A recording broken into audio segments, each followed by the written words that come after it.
So I'm just going to go through a few components I use on my eel rigs to lip hook eels.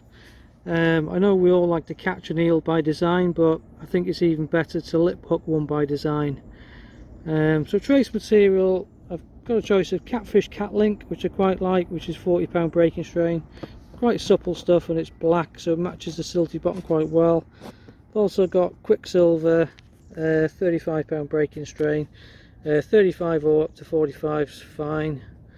The twig I'm going to use on the trace is a John Roberts boomstick, and I've cut this to 100mm. It's got a hole either end so I can thread the trace through it. And what I've done is I've just heated up the ESP tool, just the tip of it, just to flare out the ends a little bit, and that will allow me to secure it in place with a little stopper bead. Hook size, we've got Palatrax size 10 wide gape tonight for the maggots.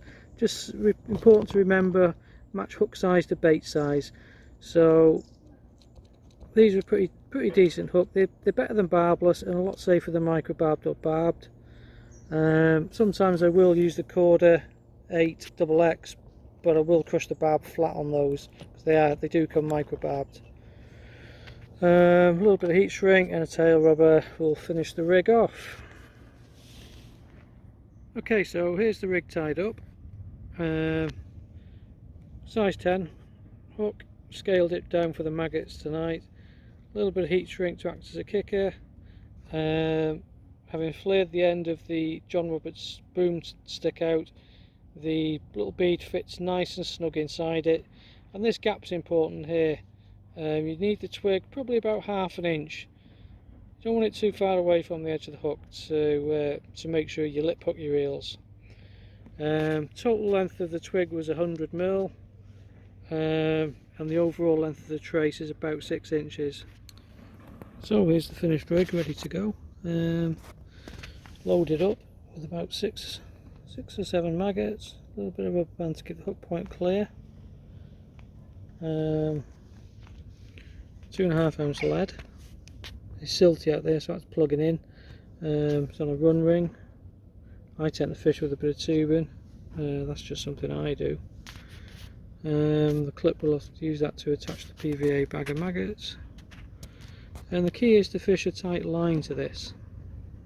So tight line, sensitive indication. So as soon as something picks up the bait, your alarm's registering a bite.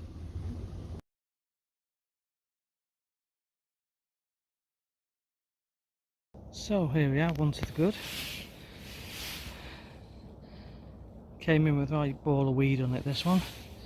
As you can see, lip hooked just in the side. So the twig's got him.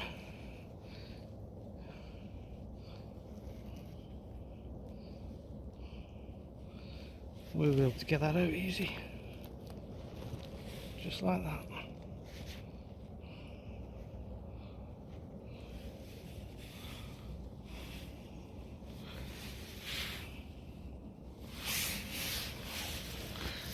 Maybe not the biggest of eels, but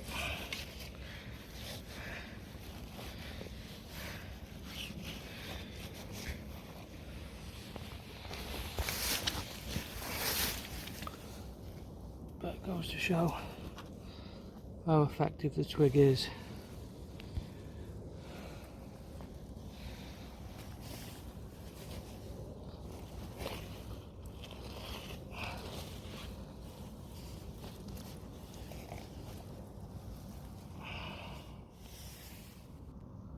So there was the eel, about 2.5, not the biggest of eels, but satisfying that it's lip hooked on the twig. Okay, so just a quick recap on the rig that caught me the eel last night. Size 10 Palatrax hook, 100mm twig, gap here no more than ½ an inch. The overall length of the trace was 6 inches. I scaled down because I was on the maggots, so I used a size 10 Palatrax hook. Pretty decent hook, like I say. You saw the ball of weed that eel had wrapped itself up in on the fight on the way in. Hook held really firm, yet when I needed to unhook it, just popped out a treat. So they're not bad. I will use a size 8 for worms. Remember to match your hook size to bait size. Generally 8s and 10s are all I use. Some people use 6s, but really don't need to go bigger than a 6. Just a few words about the eel. I put it on the scales for the purpose of this video. Went 210 that one. £2.10 eel. Probably a 20-year-old fish. Travelled thousands of miles to get here. Probably got thousands of miles to travel back to the far side of the Atlantic. So we really need to fish responsibly for these fish. Anything we can do to prevent deep hooking them is a bonus, like, you know, and this rig's really effective. One effective method of preventing deep hooking. It's a nice fish, put up a good fight, and I've got the satisfaction of knowing that I didn't have to cut the trace. It hadn't swallowed the hook. You know, I not only caught it by design, I lip hooked it by design as well. I get a buzz off that, to be honest, like, because, you know, you've done the best you can for that fish, really.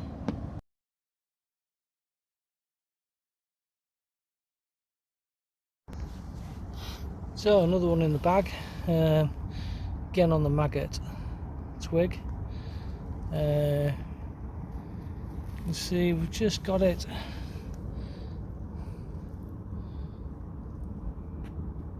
nicely lip hooked again.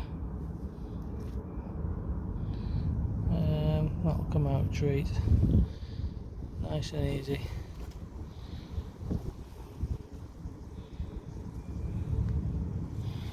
Only a small one, about a pound and a half if that, but again pleasing on the twig, lip hooked.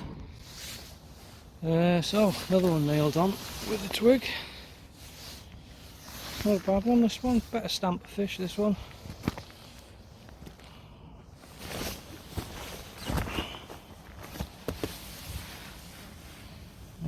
If we see,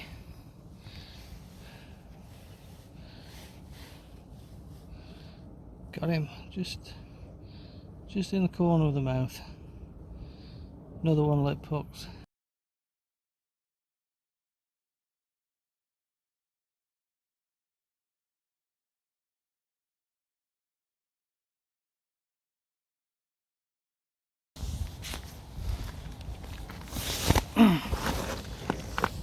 Cracking scrap off this one. Got him again, nailed in the bottom lip.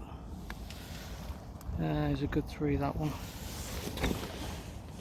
Might even push a 4.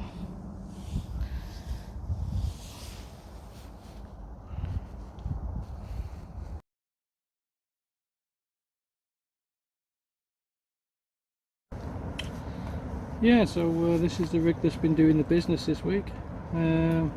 All the fish I've had have all been lip hooked using this rig. That last fish, absolute beauty. That went 311. Lovely specimen. You know, probably 35-year-old fish. And I would have been absolutely devastated if that swallowed the hook. Quite easily could have ruptured an artery in the back of its throat, and that fish would have been dead at my hands.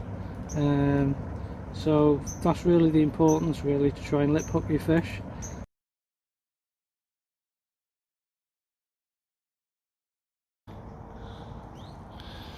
So daytime capture,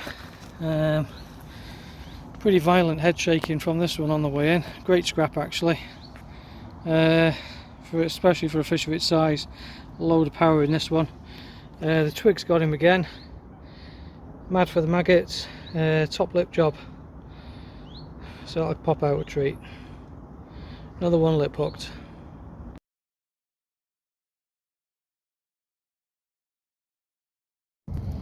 So just a quick look at the setup on this end. Fishing straight off the bait runner. Straight off the bait runner, and the bobbin's set to about 6 to 8 inches drop. So it's registering a bite really sensitively. None of the bites have been screamers. They're basically, you know, the bobbin will come up pretty much tight to the top, sometimes drop back a bit, get a little bit of this, pick up the rod, disengage the bait runner, just tighten down, and as soon as you feel activity on the end, bang, strike into it. and I've had all my fish that way. You're not getting screaming runs like, you know, that's the way it's working really. So any kind of bleeps or activity this end, you need to kind of, you know, be alert, be reacting to it. Pick up your rod, disengage the bait runner, touch ledger, see if you can feel any activity on the end. Sometimes, you know, the bigger fish quite wary, they'll pluck at it a couple of times, you get a good pluck and strike and you'll catch a cracker like. You know, there's no point being zipped up in your bag waiting for a screamer, carper style. That's just not eel fishing, to be honest. Yeah, so fishing this method, you've got the added bonus of your insurance policy on the other end, that 100mm twig. No eel's going to swallow that down, the mechanics of it just doesn't allow that to happen. I've yet to see it anyway. So, you know, and the catch rate has been phenomenal, to be honest. It's outfished my other rod, which has been a short trace, no twig, worm, 5-0. It's outfished that rig. Okay, they're mad for maggots on this lake, like, you know. That's just the, you know, the way this lake fishes. Every lake's a little different. But this rig, yeah, it's pretty much 100% effective. And if you're not sort of lip hooking at least 8 or 9 out of 10 eels, you really need to look at your rigs and the way you're fishing, because I'm sure that lip hook ratio can be improved. Yeah, so the maggot twig, get on it.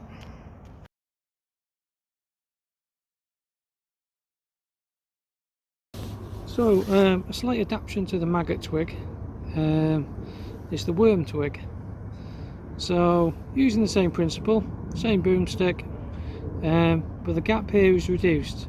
I've dropped this gap to about 1/4 of an inch from the eye of the hook to the end of the twig, and this is to compensate for the fact that we now have a longer hook, and I still want to lip hook the eel, so I don't want to set this too far down here, give the eel a chance to get more of it into the back of its throat. I basically want to close this gap up a touch, so it's no more than 1/4 of an inch. The overall length of the twig is 100mm. The overall length of the trace is still 6 inches. I've crushed the barb down flat on this one because it comes microbarb. So here's the worm twig loaded up. I've taken 2 lob worms, cut them into small pieces, a little small piece on the shank of the hook, just to cover up any metal work, and then just probably 4 pieces of lob worm, hook point clear with a bit of rubber band. Just keep it small, balanced to the hook size. You'll fish a lot more effectively that way, and you should turn a lot more bites into fish on the bank that way.